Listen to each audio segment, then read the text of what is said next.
amahirwe yo kuba turi kumwe n'abafatanya bikorwa bacu. Turi kumwe na bwana Rafiki Nsengimana Justin, umuyobozi mukuru wa Happy Family Rwanda Organization.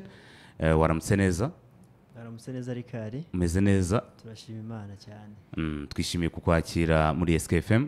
Twishimiye kuba turi hano muri studio za SKFM. Yego. Kandi murakoze cyane. Okay, murakoze cyane. Namwe turi kumwe kandi na Dr. Ben Alexandre Mozembizi, n'umuyobozi muri UNESCO, nushinzwe umushinga wa Our Rights, Our Lives, Our Future. Twishimiye kubakira Dr. muri studio. Murakoze cyane kutwakira. Na mahirwe akomeye kuba twaje hano kugira ngo dutange ubutumwa mu byo dushinzwe muri bimwe dushinzwe. Murakoze cyane. Turi kumwe kandi n'umwe mu bangavu n'u Rwanda rw'ejo. Waramutse neza? Waramutse. Meze neza? Meze neza. Twishimiye na kukwakira muri radio SKFM. Wari uyizi? Narinze ko murakoze kunyakira. Murakoze natwe. Nubwo bwa mbere ukandagiye muri studio? Urabona bimeze gute? Urabona ari sawa, ari byiza. Urabona ari sawa, ari byiza. Okay. Dr. Mbere na mbere muri UNESCO, kuki mwakoranye na Happy Family Rwanda Organization? Okay, murakoze cyane. Happy Family Rwanda Organization tumaranye uyu mwaka wa gatatu. Yego. Dukorana, twakoranye ibikorwa byinshi bigiye bitandukanye. Niyo mpamvu bafite ubunararibonye cyane cyane mu gufasha urubyiruko, cyane cyane mu buzima bwabo bw'imyororokere. Muzi ko hari ikibazo kiba gikomeye ni ku isi, ntabwo tuvuga ngo ni mu Rwanda honyine, nk'uko imibare yabigaragaje. Urubyiruko uko ruhura, murabizi harimo impinduka zigiye zitandukanye bitewe n'uko isi igenda ihinduka, cyane cyane noneho social media. Babona amakuru batagombye kubona cyangwa bakayabona atariyo. Ubwo rero niyo mpamvu twagiye dukorana n'izi ngizi bazita niroko enjo n'imishinga. Bavuga ngo itegame kuri leta, ariko ntago wareka kwegamira kuri leta, ahubwo nifasha leta kugira ngo ibyo byose bigenda bitandukanye. Ubwo rero dukorana n'abafatanyabikorwa benshi, ariko cyane cyane nka Happy Family. Iyo bavuze ngo Happy Family ni ukuvuga ngo ni umuryango ugize iki? Wishimye. Dushaka rero ko umuryango wishimye. Niyo mpamvu rero tuba twakoranye nabo kugira ngo badufashe mu bikorwa bigiye bitandukanye byacu, cyane cyane muri umushinga wa Our Rights, Our Lives, Our Future. Murakoze. Okay, Dr. bisobanuye neza. Justin, muri Happy Family Rwanda ni organization nziza cyane, urebye intego ifite nk'uko Dr. yarabikomojeho, ariko mujya gufata initiative yo kushinga uyu muryango nuko hari ibibazo mwabonaga. Ese ibyo bibazo ubundi mbere na mbere byari ibihe byari byugarije umuryango nyarwanda, no ku by'umwihariko ku bana b'abakobwa b'abangavu? Urakoze cyane. Buriya imiryango yose uko itangira, cyangwa se imishinga iyo ari yo yose, haba hari ikibazo cyangwa se hari impamvu nyamukuru ushaka igutera cyangwa se igupushinga kugira ngo ukore, ubashe gukemura cyangwa se ugire umusanzu utanga. Zimwe mu mbogamizi twabonaga cyangwa se nabonaga ziriho ni imibereho y'urubyiruko, cyane cyane rwo mu cyaro. Uburyo babayeho, abatabasha kwiga nk'uko bikwiriye, abagira ibibazo ntamenye aho anyura kugira ngo abashe kugira aho abigeza, ahure n'ubuyobozi bamufashe. Ibintu byinshi bitandukanye, urugero w'ihohoterwa, umwana w'umukobwa wahuye n'ihohoterwa, wafashwe ku ngufu, ugasanga baramupfu, sinzi uko navuga, ntabwo abasha kuvuga akababaro ke, ntabwo abona umuntu umuvugira, n'ubashe kumuvugira kugira ngo abashe kubona ubutabera biragorana. N'ugize amahirwe yo kubona akabubona igice, ntabone ku buryo bwuzuye. Mbega muri make ugasanga ibibazo byabo ntabwo bikemurwa neza 100%, birakemurwa ariko nyine hari aho bitagera. Ni muri urwo rwego rero Happy Family yajemo kugira ngo ibashe gutanga umusanzu mu gushyigikira no kurengera urubyiruko by'umwihariko umwana w'umukobwa.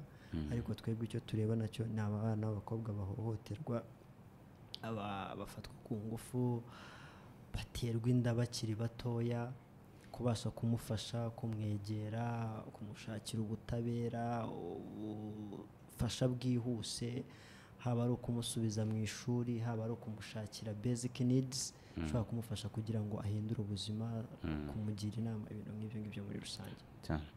Rakoze, nayo mpamvu muri studio turi kumwe n'umwe mu bangavu n'u Rwanda rw'ejo, turi kumwe hano n'umwe mu mwafashije, n'umwe mu bagenerwabikorwa. Yego, n'umwe mu bagenerwabikorwa twifuza, tunashaka gukorana nabo, ariko ntabwo turatangira gukorana nabo.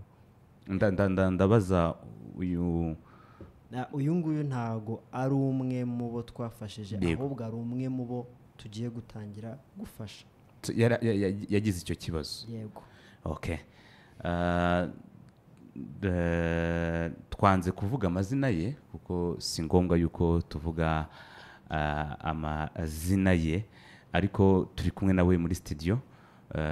Umeze neza? Umeze neza? Yego. Mu buryo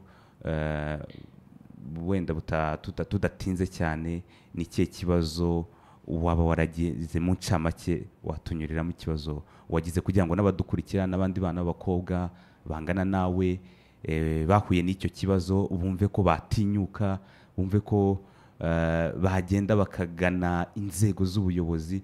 Muri make byakugendekeye gute? Njyewe ni umuntu wanshutse kubera ubuzima twari tubayemo. Inzu yacu iguye, twimukira mu mashuri, aba ariho tubavamo. Nyine mama arazunguza, baramufunga, umuntu aranshuka. Mu gihe cyo kunshuka ahita antera inda. Mama nawe yafunguwe, nyine mbanza kugira ubwoba bwo kubimubwira, njya kubimubwira igihe cyararenze. Yego. Uwo muhungu nyine barabimukira. Barabimukira. Ubwo wari ufite imyaka ingahe? Nari mfite imyaka 13. Wari ufite imyaka 13. Icyo kibazo wakigize iyo nzu y'iwanyu yaguye mufite imyaka 13? Twimukira mu mashuri, aba ariho badushyira. Mwimukira mu mashuri yo kugira ngo hahandi leta ifata abana ikabibashyize n'imiryango wenda kugira ngo baze kujya ariho babafashiriza, niba ari ibikoresho babahereza niho babashyize. Noneho umuntu yagufatira nyiri mu ishuri aho mwari mwashyizwe? Yego. Mama nyine korona iragabanuka, asubira kuzunguza, baramufunga. Hari muri covid? Yego.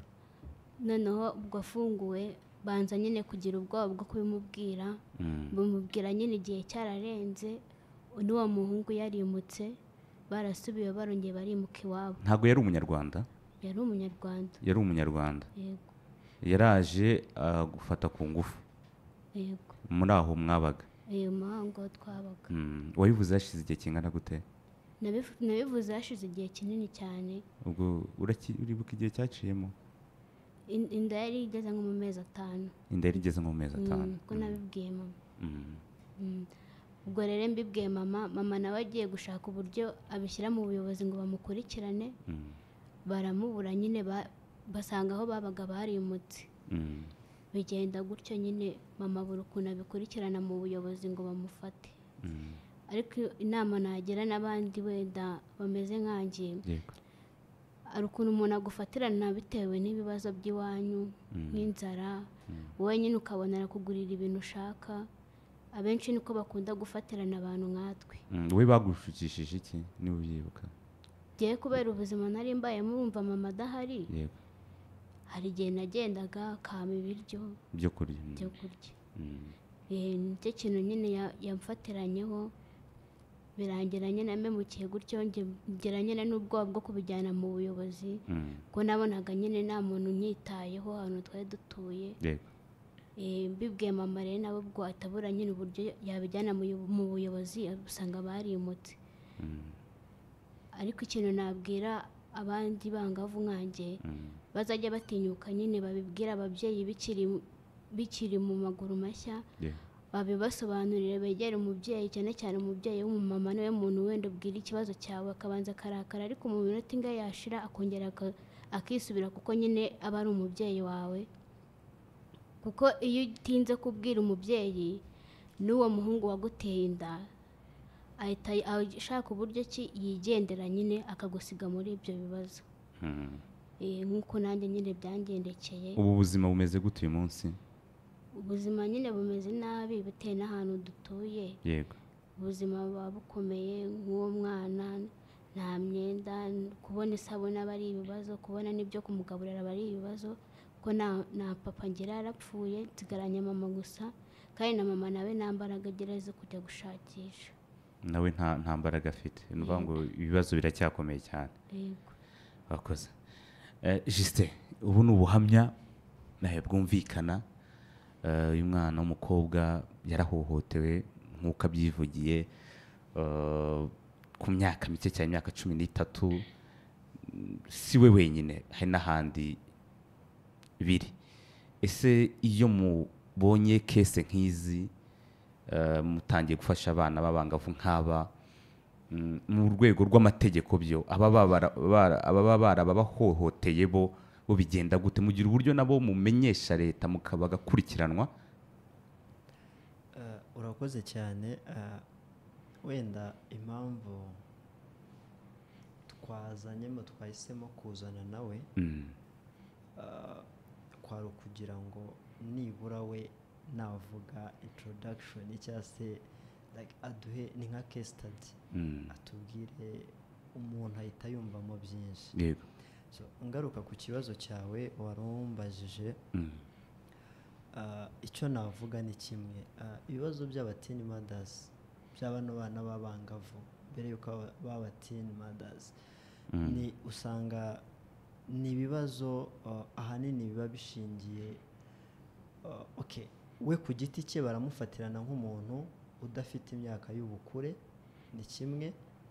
Mu rwego rw'amategeko hari icyo amategeko ateganya, ariko nanone bisaba yuko nawe ubwe abigiramo uruhare, ndetse n'ababyeyi be bakabigiramo uruhare. Urugero reka nkubwire, twese tuba muri sosiyete. Aba bana ikibazo cya mbere bagira, abantu we bamufata ku ngufu, agatinya, agaceceka, ntabivuge. Niyo agerageje kwegera umubyeyi we akabimubwira, nawe agahisha, nawe umubyeyi agahisha, cyangwa se bagahita bagenda bagakora deal, umubyeyi n'uwo muntu n'umuryango wa muntu wamuteye inda. Iyo bamaze gukora deal bahita bagira iki? Baraceceka. Cya kibazo baragiceceka, kuvuga ngenda baha amafaranga makeya, akababeshesha yuko azita kuri wa mukobwa. Kandi urumva uyu mwana umuntu ufite imyaka 13 wamwitaho kugeza ryari? Azamwitaho akita no kuwabyaye. None nyuma ugasanga victim, uyu mwana w'umukobwa niwe icyambere baramufatiranye, baramushuka, akora ibyo atazi, amuteye inda, araza kubura ubutabera, araza guta mu muryango, ntibaba kimufitiye icyizere, ishuri ararivamo, n'ababasubiza mu ishuri mu muryango ni bake, ntabwo bajya babasha kubikora. So twebwe nka Happy Family ikintu dukora ni kimwe. Hari ugukora ubuvugizi mu rwego rw'amategeko, ugiye dukora na NPPA. NPPA turakorana cyane, National Public Prosecution. Yego. Turakorana, hari Isange One Stop Center, hari RIB n'abandi batandukanye. Ariko the first step ntabwo ari Happy Family. First step ni umuryango wa mwana. Icyo dusaba umuryango nyarwanda, nubwo babandi iwabo w'umwana bashobora guceceka, ariko umuturanyi nareke guceceka, kwa kuriya wangirijwe, wangirijwe niwe Rwanda rw'ejo. Iyo ni message ikomeye cyane, nta guciye mu ijambo. Niba umuryango w'umwana n'urugero hari ikibazo ubonye, harimo n'umuturanyi, si ngombwa ko uwo muryango ari ujya kuvuga ikibazo.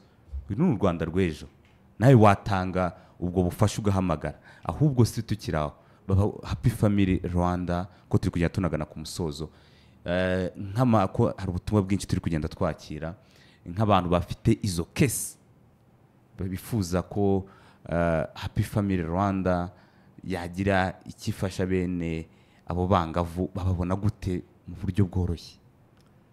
Ikintu dukoresha social media platforms, YouTube channel, Instagram, Facebook, website, batugana ariko Justin tukabakora ubuvugizi. niba umwana w'umwangavu nk'uyu yatubwiye ati mu rugo twaburaga n'icyo kurya n'icyo kunywa, sinekereza ko umubyeyi we yafodinga interinete n'iyo smartphone. Hari ubundi buryo bworoshye wenda nka nimero, hari icyo wenda wifuza kutwunganiraho? murakoze cyane. Yego. Nka UNESCO niyo mpamvu turi hano. Twabonye ibibazo bikomeye. Hari abana benshi bataye amashuri bitewe n'ibyo bibazo bagiye bahura nabyo, ari batoya bagaterwa inda. Hari amategeko ahari, government ifite Ministry of Education, ifite policy, ayo ni amategeko nyine. Ariko tuba tugomba kubafasha kugira ngo umuyobozi wese amenye ko icyo kibazo kiri mu nshingano ze. Niba iyo polisi ihari ishyirwa mu bikorwa gute? Hari ukuntu tuba dufite amategeko nyine gutyo, ariko kuyashyira mu bikorwa bidahari. Nk'uyu mwana yagombye gufashwa. Uyu nguyu ni urugero rumwe.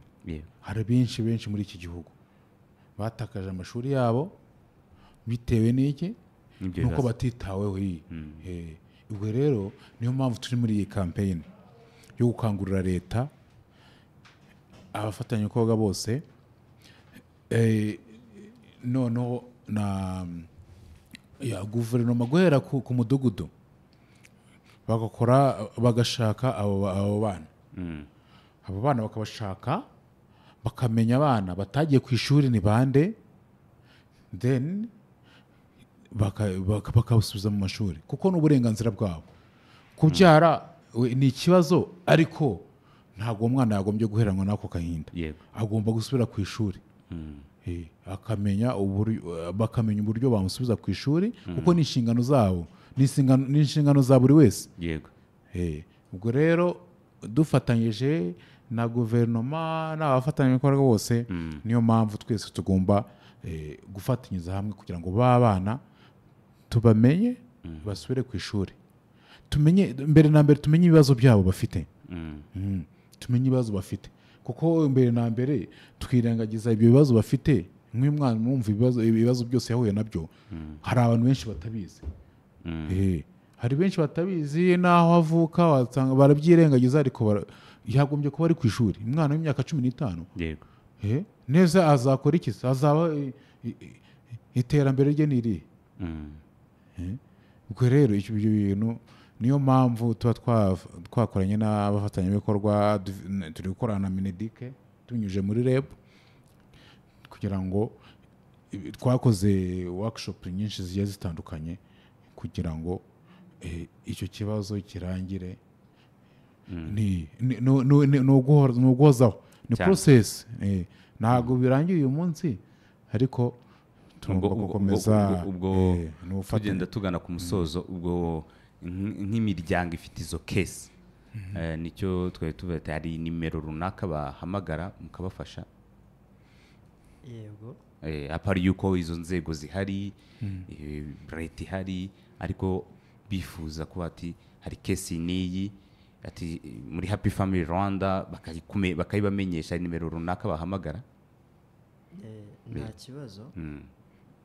Nko muri hari umukozi wacu ushinzwe ibikorwa bya community outreach, nawe ukorana nabo umunsi ku munsi n'abagenerwabikorwa.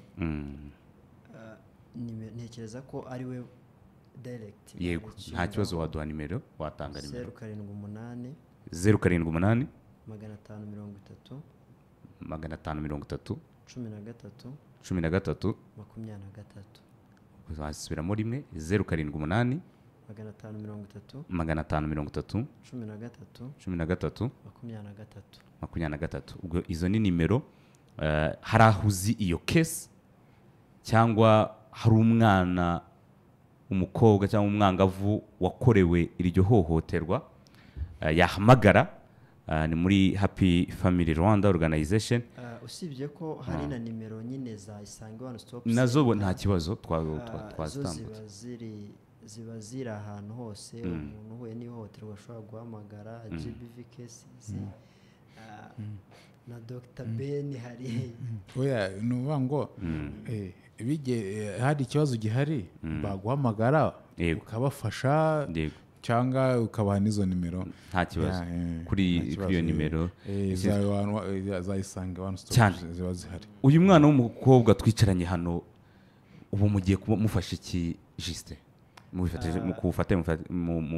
bufatanye murimo na UNESCO arahindurirwa iki kuba byibuze mwaramumenye karacyakubwira ati mu rugo data yarapfuye mama ntago ashobora gukora umwana ari mu buzima bubi ishuri ntaryo ndimo ubu muramufasha iki?